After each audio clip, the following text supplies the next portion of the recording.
sophomore. Tell me, are you ready to go? Tell me, are you ready to go?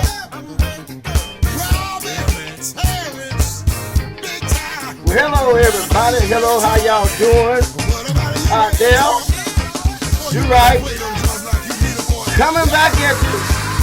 One more again, y'all. It's so good to be in the number. One more time. Made me kind of remember that old song we were singing in church. One more time. Just so glad to shake your hand. One more time. But anyway, do right. Come back out here today. Try to put a little bit more information out on the last series that we did. It was entitled the Yamasee or Yamasee Indian. And in there we talked about how these people was a part of the Creek Muskogee Confederation and also a part of the Seminole Confederation. And we talked about how the Seminoles was not necessarily a blood lineage type thing, that it was a mixture of different tribes, like the Yamasee, the Oconee Indians, the Eufaula Indians, the Tuskegee Indians, some Tallahassee Indians, and some of the Miami and Tampa Bay Indians. And we just, these ain't a lot of times the name that they call themselves, but these are areas where we had people and flourishing civilization in prior to the foreigners coming. And we talked about how the word European really just meant foreigner to us, the Indian. Because folks from Europe weren't the only folk that came. You had folks from Spain, which is part of Europe, but you had folk from what might have been called at that time, now it wasn't called Cartilage at that time. It might have been called Morocco at that time. Algeria, up around the North Africa. You had a lot of them people also coming, and these people participated in the slave trade as well.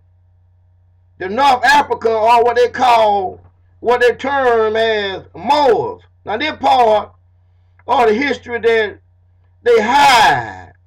They tell you about the great Moorish empire, but they don't tell you the dirty part. And how these people was really the leaders in the slave trade itself. The Moors was, because that's what their number one enterprise in trafficking in people. But we don't want to deal with that Moorish part right now, but you better believe that Do-Right gonna drop some information down on that. It ain't gonna make a whole bunch of people mad. But as the theme song be saying, there's a whole lot of shaking going on. And Do-Right about the right one to help shake this shit up. Anyhow, but we want to deal a little bit more deeper on the Seminole Indian part. Now, it is said, Do-Right don't know he wasn't back there, but it's written. He can show it to you. But he ain't going to show a lot of y'all where that, because then y'all be running around using it like you came up with it yourself. No, that's for them show and prove niggas. They want you to show them where that, so they can go there and talk like they find and they the author of it. So they're good at doing that. Then they want to take your shit and write a book off your shit. You know, that's what they do. But, you know, Do-Right said let them write on, because Do-Right do what he do for free for the people. And the people picking up to the fraud now, when you can put the information out for free, if you really love your people, and you talking about uplifting your people, then you ought to be willing to do it for free. You know, Do-Right do it on his own spare time. He make time to serve the people. He ain't trying to do something so the people can serve him, so he can be all enriched. And then he sit up on a pedestal, you know, like he's somebody, and like his ass don't stink. Because some of them try to act like, you know, they can shit and you can't smell it. Anyhow, I don't know how they happen, but every time I done seen some shit, I smelled it. I don't give a damn. Just because I seen it, my mind already put a smell with it. So when I looked at it, I smelled it. That's shit, because I seen it. Anyhow, we going to move right on. But the Seminole Indian is said to be the children of the Yamasee Indian, and also the Oconee Indians are said to be the parent stock of what is known as Seminoles. The head town of the Oconee Indian is still there today. Is what it's called Oconee, Georgia. It sits on the Oconee River. It sits between Milledgeville and Sandersville, about halfway point between both of them two cities. You know, for y'all in the Nation of Islam, Elijah Muhammad came from Sandersville, Georgia, what they call Deep Step, Georgia. Do-Right done seen the little house that the man used to grow up in. You know, so y'all be trying to tell us about all the men we sent north to try to raise y'all stupid ass. Y'all when they're like, we don't know, and they're like, we don't know Elijah Muhammad. Elijah Muhammad, my granddaddy, first cousin. Same bloodline. But y'all like, we don't know nothing. But we gonna drop some of that good old Coney, your master wisdom on y'all. But anyhow, the Seminoles are said to be the children of what is called the Oconee Indian. Now, let's go into that, dig a little deeper in that Oconee Indian. It was told to me, I don't know, that in our language, the O sound, the O gave more like a U sound, like a long U. Like the O like the word O, like the O sound that you get in you, ooh, you, in the word you. So, it had a long O sound, which would make it not Oconee, but Uconee, Uconee, Uconee. Ooh as in, the O as in you, Uconee. And then you had the Oop Muggy, Oop Moogie. And what run down through the Macon, Georgia and Hawkinsville. And there also was another group or another town called the Ocmulgee Indians. They presided pretty much in what is the present day like Hawkinsville, Georgia. And the Ocmulgee River run right down through Hawkinsville. Now around about the 1820s, they started building up what is known as the Macon, Georgia, and tried, you know, trick the folk with the Macon, Georgia. But Hawkinsville, you can look into Hawkinsville if you ever been down in them parts. The Do-Right done been down in them parts. Do-Right a truck driver. Do-Right been in backwood every damn well. Been in backwood Michigan, backwood Maine, and all down the little road big enough, just big enough you supposed to get a car down, and Do-Right had to take an 18-wheeler down some of these roads. Done been in backwood Florida, been down in Miami, back out in the damn woods, down dirt roads, down there around in Miami, and Hialeah down there around off the 826. You know, that's a little bypass like round to Miami, the 826. But anyhow, the Okmulgee Indian and the Oconee Indian really are the same people. They're just like the Dave. Just 'cause I stay here in Milledgeville and you stay in Atlanta don't mean we ain't the same damn folk. We just got different towns. We got kinfolk all over the damn place. You know, and that's how it was really the same people, but at that time the Oconee Indians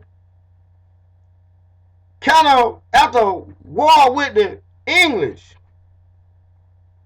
round about the same time that the Yamasee war was going on, and when that's why I do right tell y'all, when they try to get y'all the Gullah Wars, the Yamasee War, the Oconee Wars, a lot of our people don't even know nothing about the Oconee Wars, and here we are living right here in town, right here on all this history, and how they hid it and hide it from us. They don't ever want to tell us that, because they know they start talking it, and you start listening to it, and checking it out, you're going to see that they're talking about you. They don't want you to know who you is. That's why they don't teach it in the school. That's why the preacher sell out ass don't talk about it. That's why the politician don't talk about it. That's why the business leader don't talk about it. Because if they do, they know the white folk or the folk that are kissing asses, who asses they kissing, gonna stop letting them kiss their ass.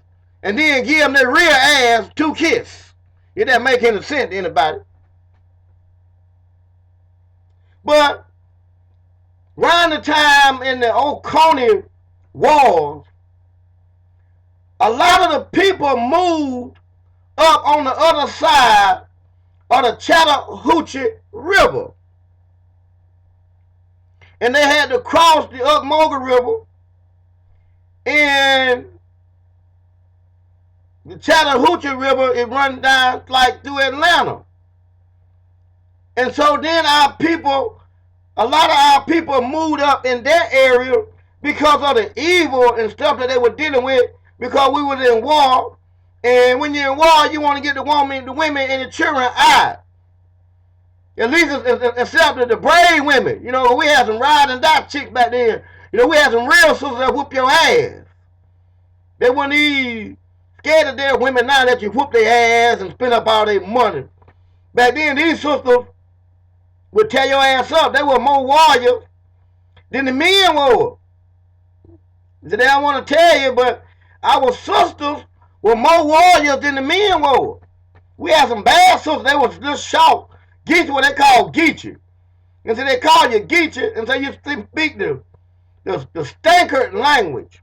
You know, because we say words, and you know, the way our jargon is just different from anybody else. You know, can't nobody get down like us. You know, can't nobody take a bad word and make it a good word, and then turn it into a cuss word and make it another word. But anyway, it's still a damn word. Anyhow, you get the women and the children out. So a lot of our women and children, they moved up on the other side of the Chattahoochee River. Then they moved after some years later, because as the army kept coming across, because white folk didn't stop coming. They just kept coming and kept coming and kept goddamn coming, like they still keep coming today. But they want to lock everybody else out, but white folk coming. White folk got passports. Negro folk better not go near a damn pope.